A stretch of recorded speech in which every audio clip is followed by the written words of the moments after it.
Kumusta po? Narito po ulit ang update natin para sa lagay ng ating panahon ngayong hapon po ng May 27, 2024 na kung saan sa ngayon ay patuloy pa rin na lumalakas ang bagyong si Aghon habang nasa silangang baybayin pa rin po ng Isabela. Nataglay pa rin ang lakas ng hangin na umaabot po sa 185 kilometers per hour habang patuloy pa rin ang pagkilos nito pa northeastward, paakyat, papalayo na po dito sa ating kalupaan. Pero yung habagat po ay hinahatak pa rin nito at pinapalakas at sa susunod na mga araw ay posibleng opisyal na ideklara ang simula ng habagat season o yung tag-ulan season. Bukas ay wala nang epekto ang bagyong yan dito sa ating bansa pero dahil nga sa hinahatak nito ang habagat ay magpapaulan naman yan lalo na sa kanlurang bahagi po ng ating bansa. Ngayong hapon ay nakakaranas na ng maulap na kalangitan with isolated rain sa ilang bahagi ng Ilocos Region, Cordillera, kanlurang bahagi ng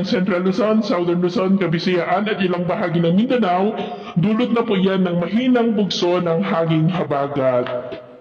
Sa ngayon ay meron pa rin pong nakataas na wind signal number 1 sa ilang bahagi po ng southern portion ng Isabela, sa may Dinapige, Palanan at maging sa northern portion ng Aurora sa may Dilasag at Kasiguran, maging po sa ilang bahagi ng northeastern at southern portions ng Isabela sa may Divilacan, San Mariano, San Guillermo, Jones, Etiague, San Agustin, Ilagan City, Benito Salivien, City of Kawayan, Maconacon, Angadanan, Nagilian, the eastern portion of Quirino sa may Madela, Nagtipunan, Aglipay, the southern portion ng Nueva Vizcaya sa may Alfonso Castañeda, sa nalalabing bahagi ng Aurora, the northern portion of Quezon, General Nacar, Infanta, Real, kasama na po Polillo Islands, at sa northwestern portion po ng Camarines Norte sa may Parasale, Jose Panganiban, Vinzons, Kapalonga, kasama na po ang Calaguas Islands.